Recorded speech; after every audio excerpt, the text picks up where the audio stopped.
안녕하십니까. 춘추 자격증 시대입니다. 자, 이제 자격증 시험이 이제 실기 시험을 보고 나니까 이제 여러 말이 들리는 게, 과정 평가형이 차라리 낫겠다. 그런 말이 들리기 시작하면서 이제 여러 가지 얘기가 비아냥거리는 얘기까지 나오고 있어서. 자, 이 부분 한번 정리를 해보려고 해요. 일단은 과정 평가형, 그 전기 산업기사가 과정 평가형으로 가는 거에 대해서 이게 지금 확정된 게 아니에요. 막 이미 된 것처럼 얘기들 하고 계시는데 확정된 거 아니고 지금 각 기관에 의견 요청을 했어요. 의견 요청 결과 아니다 싶으면 안 할 수도 있는 거고요. 맞다 싶으면 할 수도 있는 거고요. 네, 지금 요 상태입니다. 자, 여기서 이제 제 의견을 말씀드려 볼게요. 저는 살짝 여기서 음모론을 좀 펼쳐 보겠습니다. 재밌죠, 음모론. 네. 과정평가형은요, 솔직히, 예, 해당 기관, 그러니까 산업인력관리공단부터 해서 산하 기관들이 돈을 좀 벌겠다라는 취지로 만든 겁니다. 돈을 벌겠다. 명분은 참 좋죠. 네, 명분은 이러했어요. 왜 그냥 할 수는 없잖아요. 그래서 명분을 내세우는데 펜때만 갖고 펜으로만 끄적거려 가지고 자격증을 따 놓으니까 실무를 못 하더라. 그래서 실무에 대한 거를 좀 공부를 해 와야 될 거다. 그래야 니네들이 정말 자격자가 된다라고 생각한다. 라는 명분을 내세웠지만 사실은 교육비를 갖고 돈을 벌겠다는 뜻이었습니다. 네. 요겁니다, 결국은. 요거. 자, 그게 무슨 돈을 벌겠습니까? 아닐 수도 있죠. 네, 맞습니다. 내일 배움 카드인가 뭐 그거 갖고 고용노동부에서 뭐 해가지고 하면 우리가 실제로 내는 돈은 거의 없거나 얼마 안 되지 않습니까? 이 얘기하는데요. 자, 경제를 한번 봅시다. 경제를요. 현금이 풀리면요. 유동성이 풀려요. 그러면서 시중에 현금이 넘쳐나면서 물가가 올라가게 됩니다. 인플레이션이라고 하죠. 자, 인플레이션을 갖고 얘기를 하다가 이거 형 너무 많이 풀었는데? 그러면 이제 현금을 회수를 해야 될 때가 나옵니다.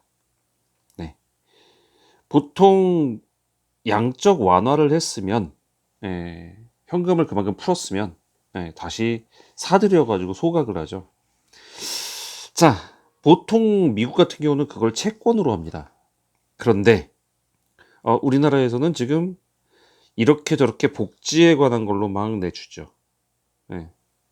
자, 복지에 관한 거를 내줘요. 그런데 누군가는 이걸 갖고 돈을 풀었으니까 뽑아내야 될 거 아니에요. 다시 되돌려 받아야 될 거 아니에요. 그런 데서 여기서 돌려받는 거죠.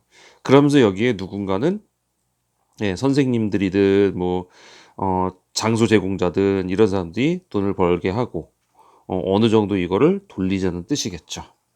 자, 명분은 이러하고 실제는 이러합니다. 그래서 지금 그 지방에서 또는 여기저기서 대학의 학생들이 부족해서 운영이 잘 안 되는 곳들 이런 데를 좀 지원을 하려는 그런 계획도 보입니다. 학원 교육기관도 마찬가지겠죠. 이 중에서. 네.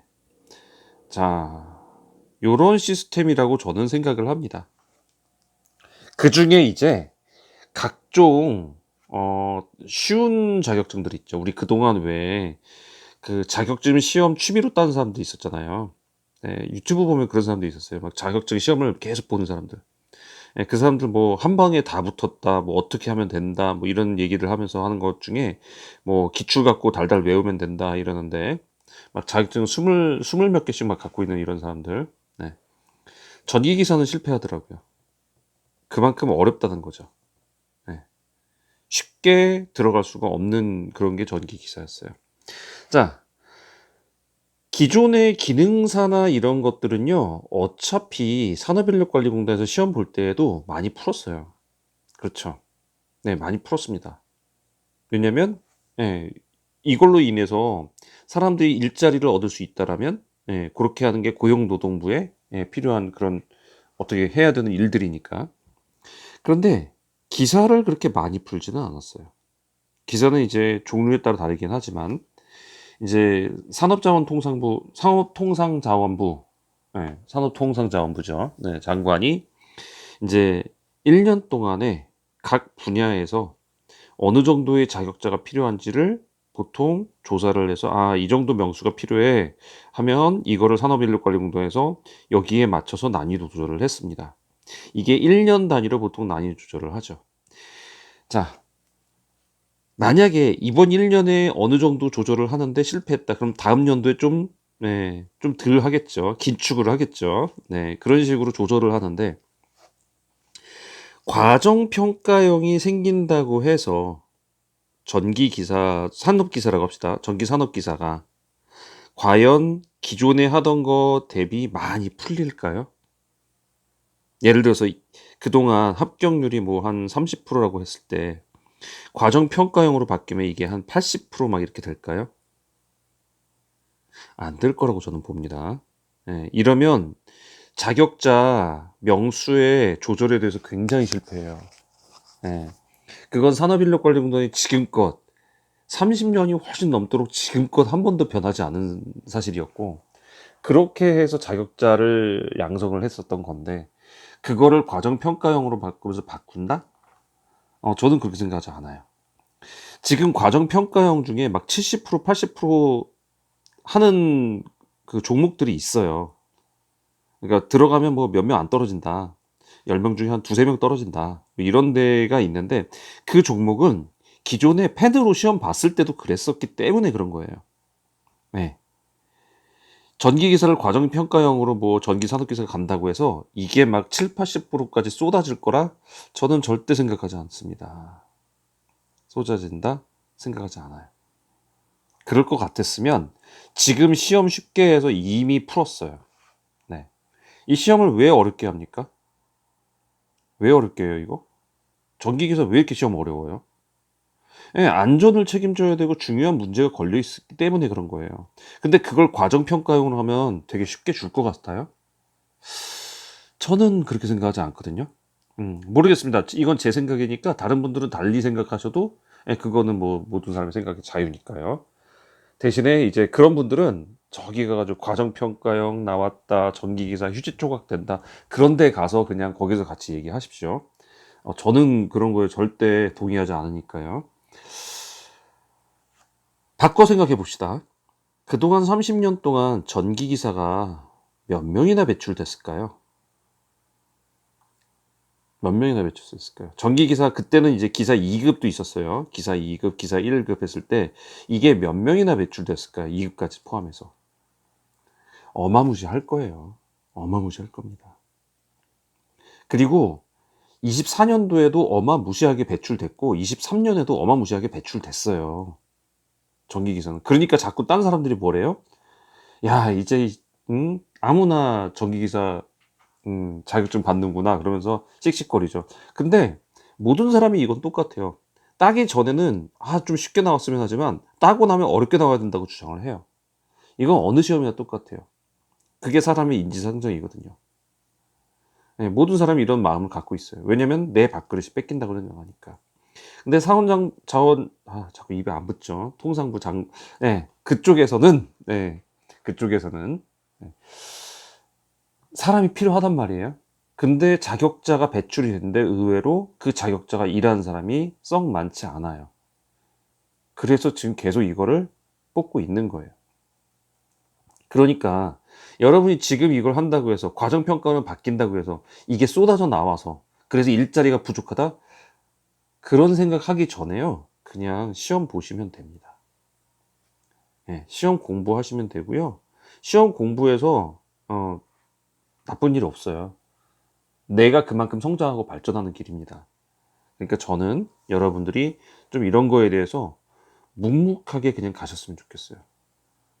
자, 만약에 이번에 저 의견이 통과가 돼서 전기산업기사가 전산기가 만약에 과정평가형이 된다고 해도 이 사람들이 합격하려면 28년도, 4년 채우려면 31년도, 요때가 돼야지만 예, 무제한이 나오겠죠.